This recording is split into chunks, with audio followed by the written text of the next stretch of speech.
Buenos días, alumnos. Vamos a continuar con la unidad número 3, epidemiología de las enfermedades transmisibles. El día de hoy vamos a ver el tema variabilidad de la respuesta en el proceso infección-enfermedad.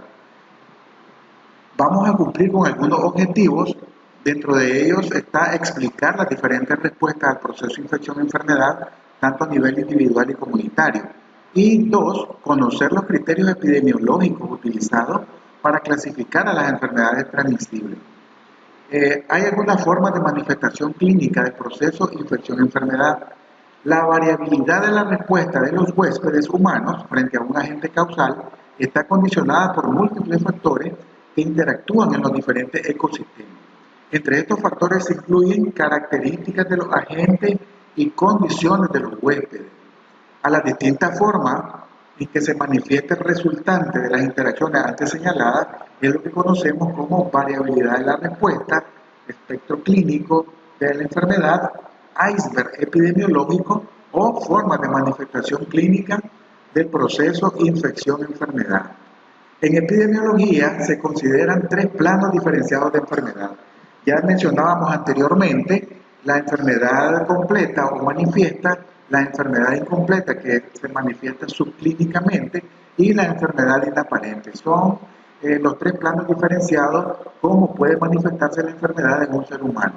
Entonces, para definir cada una de ellas vamos a hablar de la enfermedad completa y manifiesta, que se denomina también enfermedad clínica. Puede definirse como la expresión manifiesta, visible y fácilmente detectable de una enfermedad. Generalmente se incluyen en este grupo a aquellos enfermos con todos los síntomas y signos compatibles con el diagnóstico de una afección. Este es el tipo de enfermo que consulta con el médico, es captado por el sistema de salud y generalmente aparece en las estadísticas de morbilidad. La enfermedad incompleta o subclínica, otra de las formas, comprende un grupo de formas de enfermedades en las cuales el cuadro clínico no es típico. En ocasiones las enfermedades se abortan, se frustran, en otros casos el cuadro es larvado y irreconocible y a veces sus síntomas son muy insidiosos o pueden ser tan leves que impiden identificar el cuadro. Y la enfermedad inaparente, dentro de este grupo se incluyen aquellos individuos que aparentemente están sanos. No presentan signos ni síntomas de enfermedad reconocida por ellos mismos ni por el médico, no encuentran signos ni síntomas algunos de desviación de la salud y se trata de pacientes o trastornos que son meramente asintomáticos. El diagnóstico se realiza sobre la base de datos de laboratorio microbiológico o serológico. Solo exámenes especializados pueden revelar alguna desviación de los valores normales. Un ejemplo de esto, jóvenes, es las infecciones de vías urinarias que por examen de laboratorio el paciente tiene enfermedad, podemos diagnosticar una infección de vías urinarias, pero clínicamente no manifiesta ningún síntoma, ni disuria, ni trastorno del chorro urinario, ni fiebre, ni malestar general, ningún síntoma aparente.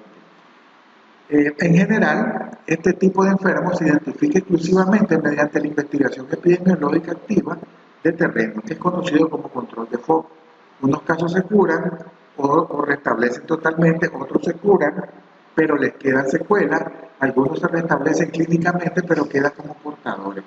Un grupo de ellos se convierten en enfermos crónicos y también una proporción variable puede fallecer en diferentes momentos del proceso. Por lo antes expuesto, la enfermedad desde el punto de vista de la afección comunitaria ha sido comparada con un témpano de hielo o iceberg. La pequeña porción visible es la expresión de la enfermedad manifiesta, completa o clínica. Si recuerdan, esto lo vimos en la clase anterior donde mirábamos una diapositiva con una visión completa desde el punto de vista epidemiológico. La podemos revisar ahorita mismo, donde pueden ver ustedes la visión clínica y la visión epidemiológica. Hay una porción que es invisible, hay una porción que es visible. Generalmente la mayoría de los casos se presentan y el médico los mira de acuerdo a este umbral en forma de una enfermedad completa o clínica. Es lo que nosotros podemos ver a simple vista a la hora de examinar a un paciente e interrogarlo. Y hay una visión epidemiológica que es más amplia, donde nosotros podemos ver desde que el paciente tiene los síntomas aquel paciente que no tiene síntomas o tiene una enfermedad con un cuadro clínico insidioso o subclínico, y aquellos pacientes que no tienen infección, no tienen signos ni síntomas, pero también pueden ser portadores de la enfermedad, que esto es una porción invisible. Sin embargo, la visión epidemiológica es más amplia, ¿verdad? Es más amplia en relación a la visión clínica, que está enfocada meramente en la parte clínica.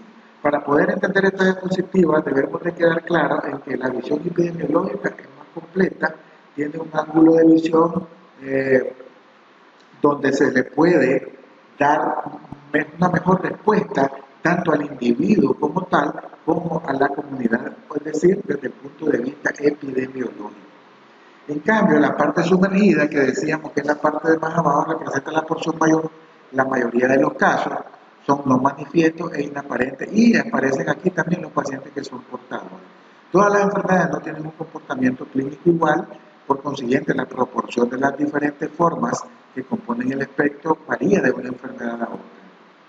El espectro clínico, por ejemplo, de la poliomielitis se encuentra en el extremo de todo el grupo de las enfermedades transmisibles. Por cada caso manifiesto y típico es posible detectar virológica y serológicamente entre 100 y 1000 formas no manifiestas de la enfermedad. El otro extremo se encuentra en enfermedades como el sarampión o la rabia, en la que cerca de un 100% de los enfermos susceptibles expuestos constituyen formas manifiestas de enfermedad, mientras que las formas ocultas, inaparentes e incompletas prácticamente no existen. Entre estos casos extremos se encuentran la mayoría de las enfermedades transmisibles. Entonces ustedes pueden ver pacientes de que, en el caso de la poliomielitis, por ejemplo, ustedes pueden ver pacientes que tienen, por un caso de que tienen sintomatología clínica, hay 100 o 1000 casos, los cuales están como una enfermedad inaparente o son solo portadores. En cambio, hay otras enfermedades, como por ejemplo, las enfermedades como el sarampión o la rabia, que cerca de un 100% de los susceptibles expuestos constituyen formas manifiestas de enfermedad. Es decir, prácticamente no existen pacientes que son asintomáticos o que tienen enfermedades subclínicas o inaparentes. Los portadores podemos decir que es otra forma de variabilidad de la respuesta individual o de los huéspedes, son los portadores. En epidemiología se llama portador a la persona o animal que alberga en su interior un agente específico sin presentar signos ni síntomas del proceso morboso que dicho agente provoca. Puede actuar como reservorio o fuente de potencial de infección de otros miembros de la sociedad. Este es un paciente portador, pero hay diferentes tipos de portadores. Uno de ellos es el portador sano, en periodo de incubación, convaleciente, aquellos que tienen una excreción no mayor de un año, y pacientes portadores crónicos con una excreción mayor de un año. En esta diapositiva pueden ver ustedes formas de manifestación de las enfermedades. Aquí pueden ver ustedes los infectados, la enfermedad inaparente, la subclínica, hasta la enfermedad clínica hiperaguda o permanente o fulminante, que está en esta curva, donde ustedes pueden ver la parte 7, el número 7. Aquí el paciente puede evolucionar hacia una fatalidad, que es la muerte, en el horizonte clínico. Sí, también puede haber un paciente en la curva 6, que son los pacientes con enfermedades clínicas. Ustedes pueden ver que pueden quedar después como portadores o tienden a la curación. Sin embargo, hay pacientes que pueden curar o que no presentan síntomas dentro del periodo de incubación, evolucionan rápidamente hasta la curación. Es decir, hay diferentes formas de manifestación de las enfermedades. Cada enfermedad se comporta de una manera muy diferente en cada uno del comportamiento de las enfermedades. Entonces, la variabilidad de la respuesta en las comunidades humanas, no solamente, así como a nivel individual, el proceso infección-enfermedad se presenta con modalidades diferentes, a nivel comunitario también puede presentarse también modalidades diferentes. Este tipo de variabilidad es llamado también espectro epidemiológico de la frecuencia comunitaria de las enfermedades. Las categorías caso esporádico, endemia, epidemia y pandemia son variantes o grados de la frecuencia de una enfermedad en un grupo humano en función del tiempo y el espacio. Este tipo de categorías son las que se manifiestan en las diferentes comunidades y tienen variabilidad de la respuesta de una enfermedad a otra. Entonces, vamos a definir lo que es un caso esporádico. Son casos que aparecen aisladamente en una comunidad sin conexión aparente entre ellos. Ocurre cuando una enfermedad invade de forma ligera y ocasional a una comunidad con inmunidad alta, pero no total. La endemia, vamos a clasificar, a definir la endemia, ocurre cuando la enfermedad actúa sobre los individuos de una comunidad de forma constante y más o menos uniforme durante un largo periodo. Se caracteriza por la aparición de un número de casos que no se aparta de la cifra esperada o habitual según los cálculos del canal endémico en un territorio determinado y un periodo de tiempo indeterminado. Ejemplos de estos son los casos de diarrea aguda y los casos de dengue. Ustedes van a ver aquí que el dengue es endémico en nuestro país debido a esta definición.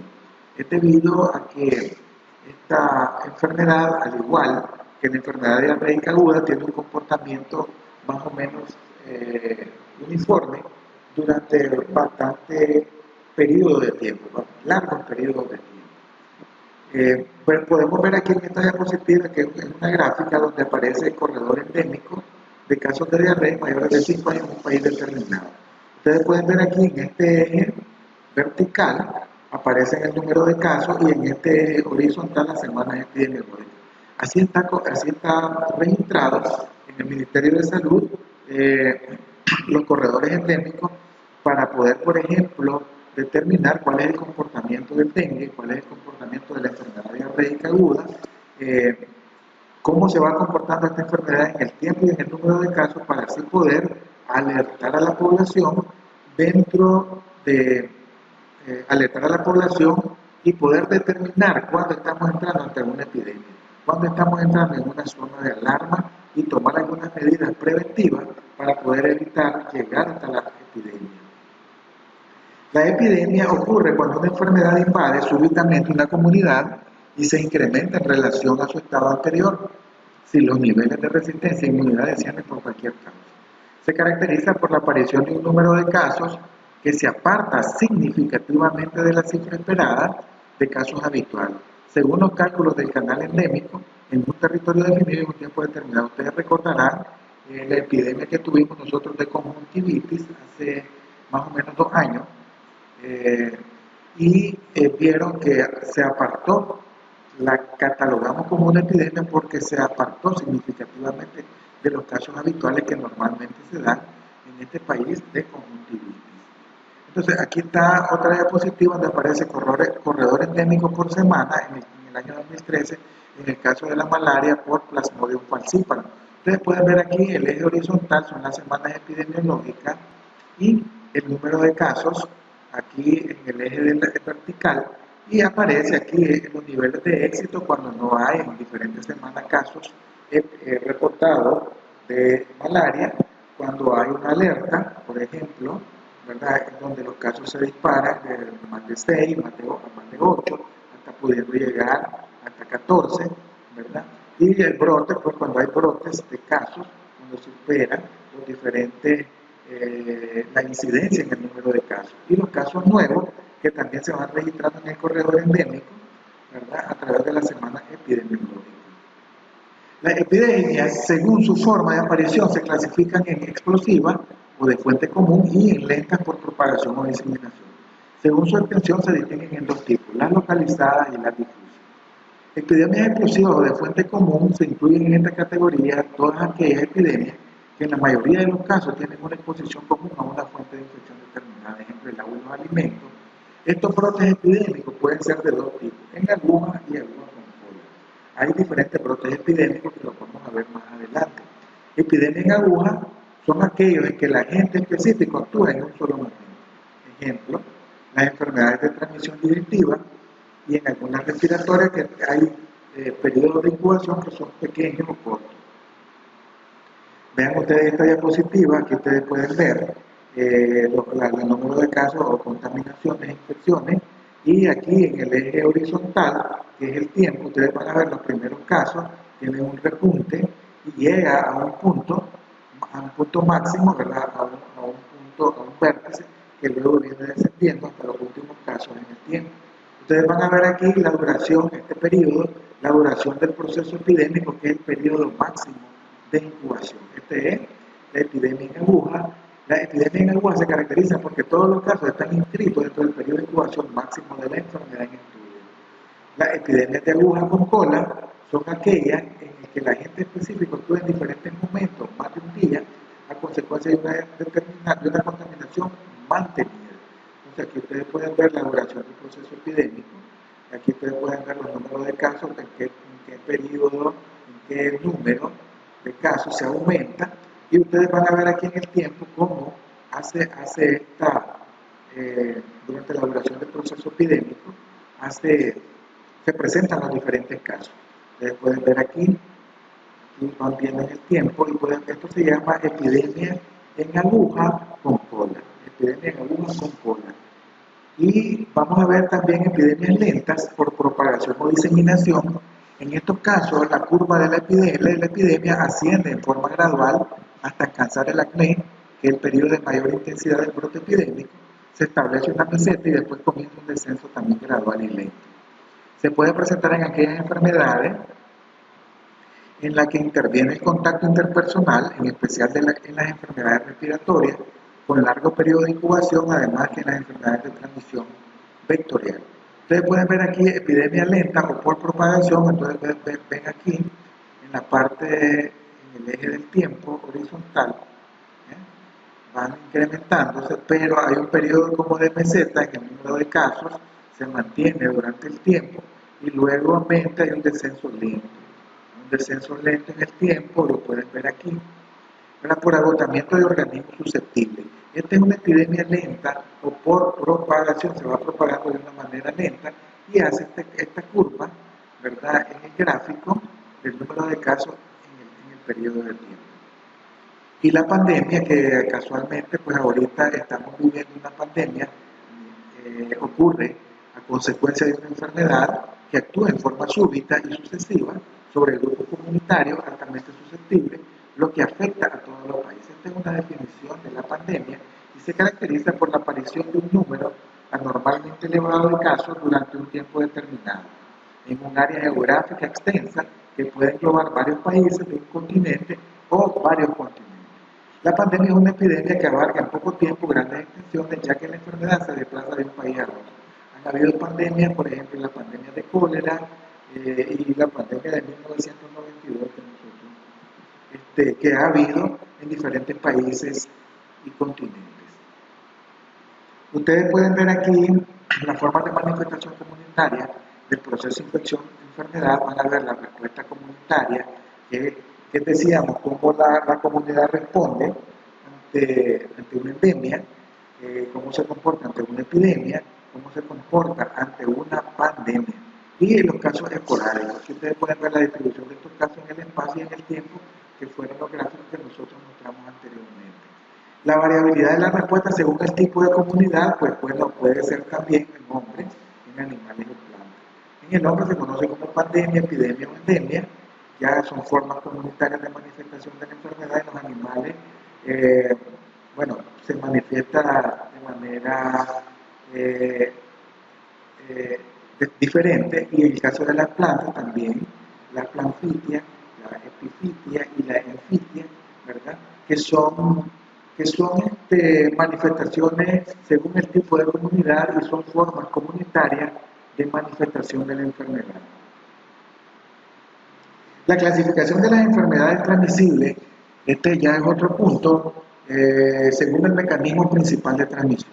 Para fines prácticos de control, prevención, erradicación o eliminación de las enfermedades transmisibles, las vías o mecanismos de transmisión principales son las siguientes: digestiva, respiratoria, por vectores, por contacto y otras formas de transmisión que no son muy bien conocidas.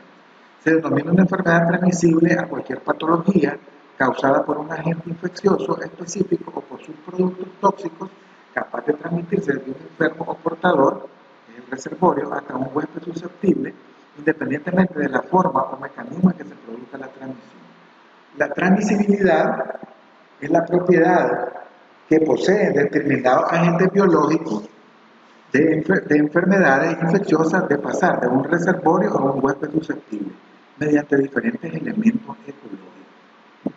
Los elementos del medio exterior que aseguran el paso del agente patógeno del reservorio al organismo susceptible se denominan factores de transmisión. El conjunto de todos los factores característicos de cada enfermedad transmisible y su modo de actuar recibe el nombre de mecanismo o vía de transmisión del agente infeccioso.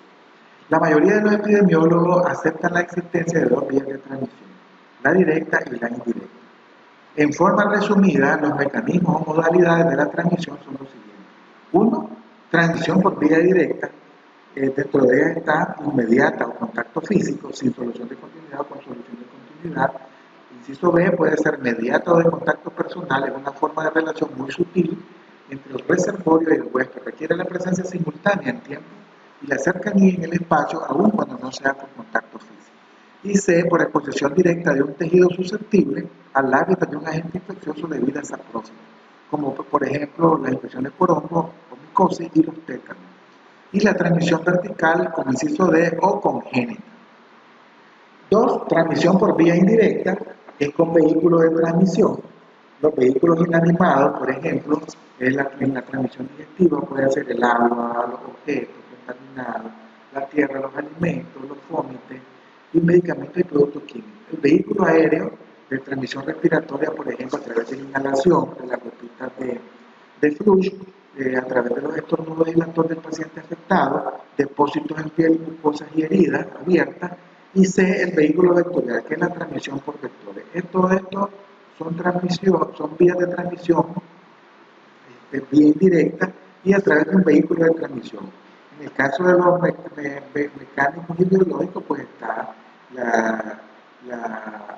algunas sustancias o algunos productos contaminados, ¿verdad?, por las cuales nosotros podemos infectarnos, ¿verdad?, con una determinada patología permanente y temporal o transitorio. La vía de transmisión directa implica una estrecha relación entre el reservorio y el huésped susceptible, es decir, deben coexistir ambos en el mismo tiempo y muy cercanos en el espacio. Como requiere un contacto interhumano, en algunas infecciones el paso del agente biológico a un huésped nuevo es inmediato, porque entre este y el reservorio se establece alguna forma de relación física. Un ejemplo de ello son las infecciones de transmisión sexual. Este mecanismo de transmisión rápido y directo se denomina transmisión por contacto físico y también vía directa inmediata. En algunos casos, el grado de asociación no es tan íntimo como en la relación sexual, pero el reservorio está muy próximo en tiempo y espacio al huésped susceptible.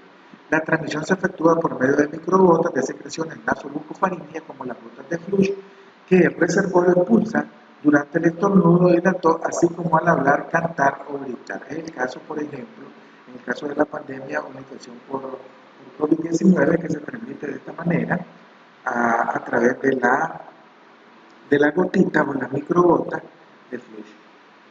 Otra forma de transmisión directa es la transmisión vertical o transmisión congénita, en la cual los agentes biológicos pasan de la madre, que es el reservorio, al hijo, que es el huésped, en algún momento del embarazo, durante el parto o la lactancia.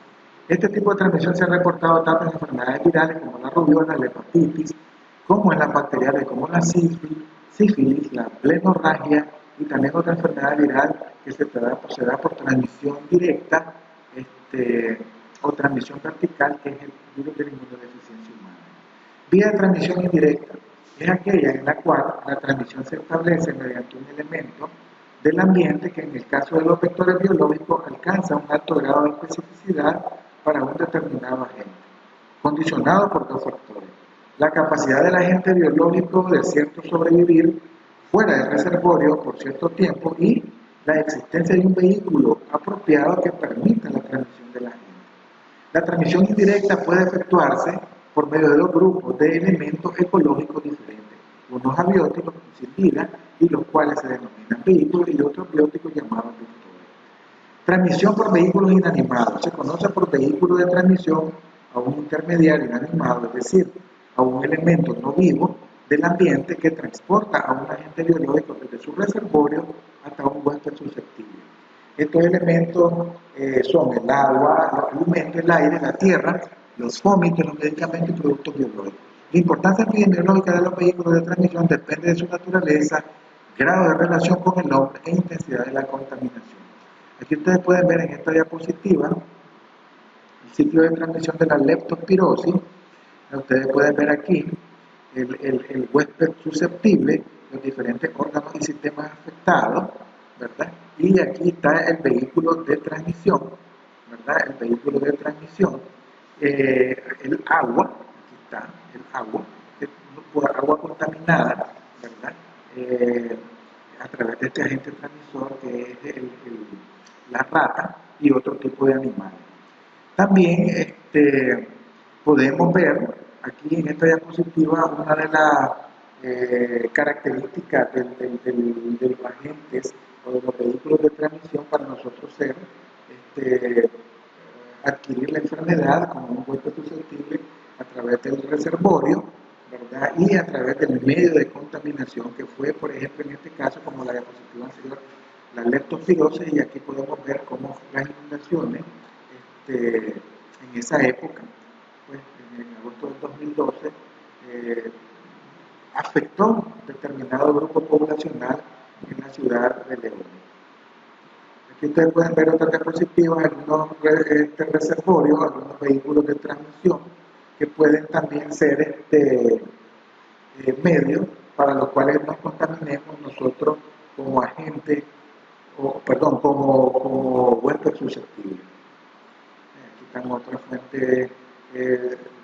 fuentes de exposición. Ustedes pueden ver aquí el agua contaminada, ¿verdad? Aquí hay unos animales, ¿verdad? Y la manipulación del agua también de manera contaminada. Aquí pues ya manifestaciones clínicas propias con afectación, como mirábamos en la primera diapositiva, a múltiples órganos por la leptospirosis con sangrados de tubo de las vías respiratorias y sangrados de tubo digestivo. Las charlas que se deben de dar para que la población esté consciente, ¿verdad?, del riesgo que corre ante determinados vehículos de transmisión, ante determinados reservorios o animales que son fuente de contaminación hacia el ser humano, que actúa como un huésped susceptible en dependencia de su estado de inmunidad. La transmisión por vehículo aéreo el aire es un elemento que actúa como vehículo mediante la inhalación de aerosoles microbianos en suspensión o depositados sobre superficies mucosas, piel o heridas quirúrgicas. Al toser, hablar o estornudar, el enfermo expulsa millones de gotitas de fluido que pueden ser vehículos de los agentes causales de enfermedad. Esta transmisión se da por vehículo aéreo. Cuando estas se desecan, pueden movilizarla el aire y ahí quedan en suspensión durante un tiempo variable, que es diferente para cada patología, pero suficiente para penetrar en el sistema respiratorio de un huésped susceptible, donde se constituyen los núcleos de Wells, núcleos de gotitas desecadas. La infección transmitida por el aire es importante en ciertas enfermedades, como por ejemplo la tuberculosis, así como por los núcleos de Wells. Otros agentes que tienen este mecanismo de transmisión son los que producen difteria, tosferina, meningoencefalitis, meningocócica, sarampión, varicela, viruela, parotiditis y otras enfermedades. Transmisión por vehículo vectorial, pues los vectores son seres vivos, es decir, intermediarios vivos de la transmisión, los cuales transportan los agentes biológicos de las enfermedades. Se clasifican estos vectores en mecánicos y biológicos. Un vector mecánico es aquel cuya función en la transmisión se limita a servir como un simple medio de transporte de los agentes biológicos de las enfermedades transmisibles, como por ejemplo las moscas, las cucarachas, las ratas, en el caso de la leptospirosis, etc. De esta forma pueden transportarse los agentes de la salmonelosis, shigellosis, colibacilos, hepatitis viral, antrax y otro tipo de enfermedades. El vector biológico, cuando el agente se multiplica o se desarrolla una parte de su ciclo vital en el cuerpo del vector. Esta es la diferencia de un vector biológico con el vector mecánico que mirábamos anteriormente. El mosquito, el Anopheles albumina, el vector biológico plasmodio que produce la malaria, el Aedes aegypti que transmite la fiebre amarilla, el dengue, el zika y el chikungunya. También de la pulga, la Xenophila shopis, transportadora de Pastorella pesti, agente causal de la peste bubónica. De acuerdo con esta vía de transmisión, nosotros podemos clasificarla en enfermedades de transmisión digestiva, respiratoria, vectorial por contacto y enfermedades de transmisión poco conocidas. De transmisión digestiva, estas enfermedades el agente biológico penetra por la boca, que puede tener o no como vehículo de transmisión a los alimentos. Dicho agente atraviesa la barrera natural que él opone la saliva, después el jugo gástrico continúa hacia el intestino, donde usualmente ingresa a la circulación general. A este grupo de enfermedades se encuentran entre otras la fiebre tifoidea, la salmonelosis, la shigellosis, la cariasis, la diarrea y el rotavirus. Enfermedades de transmisión respiratoria. Los gérmenes que producen estas enfermedades penetran por las fosas nasales o la boca y atraviesan las distintas barreras defensivas del sistema respiratorio hasta alcanzar los tejidos más susceptibles. Esta transmisión se produce cuando la persona inhala agentes microbianos que se encuentran en el aire. Las enfermedades se transmiten por contacto directo de persona a persona o mediante los agentes biológicos que pueden encontrarse en forma de microgotas o núcleos de virus. Entre las enfermedades que se transmiten por vías respiratorias hay muchas, entre la difteria, la varicela, el sarampión, la escarlatina, la meningitis, meningococcus, la influenza, la gripe, etc. Las enfermedades de transmisión vectorial, este tipo de transmisión se produce si los artrópodos y otros invertebrados transmiten el agente biológico cuando lo inoculan, mediante la picadura o el depósito de este sobre la piel o mucosa de los organismos susceptibles. Se considera en este grupo aquellas afecciones que se transmiten por vectores biológicos, ya que los vectores mecánicos tienen otras formas de transmisión. Principales vectores con las enfermedades que transmiten los mosquitos, las moscas, los piojos, las pulgas, el flebótomo y los simuridos, como la oncocercosis, la malaria, la tripanosomiasis de las moscas, el tifus epidémico y la fiebre recurrente de los piojos, y el tifus endémico y la peste bubónica por las pulgas. Enfermedades que se transmiten por contacto. En este grupo se incluyen enfermedades que necesitan una relación física entre el reservorio, pues su agente biológico posee muy poca resistencia al medio ambiente, y algunos agentes necesitan la preexistencia de solución de continuidad de la piel, como en el caso del treponema pallidum, Chlamydia trachomatis, en el caso del linfogranuloma humano y el rhabdovirus de la rabia. Otros penetran la piel con mucosas sanas, como es el caso de schistosoma o del gonococo de la glenorrhea, que es una infección de transmisión sexual. Enfermedades de transmisión poco conocidas, este grupo está reservado para aquellas enfermedades en las cuales los conocimientos científicos del momento no alcanzan a definir con exactitud sus mecanismos fundamentales de transmisión. Ejemplo, la lepra, la fiebre de Lassa y la enfermedad de los legionarios. Bueno, hasta aquí vamos a dejar esta charla. Espero les sea de utilidad. Pueden revisarla en la videoconferencia, en su plataforma, y espero que cumplan con las actividades descritas para esta semana a través de la agenda virtual o agenda de trabajo, y revisen además el contenido teórico a través del libro o texto guía que les subí, que es el texto de Margarita Castillo Acosta. Es muy buena literatura, les va a ayudar mucho a su asignatura, a enriquecer su conocimiento. Bueno, por el momento lo dejamos hasta aquí.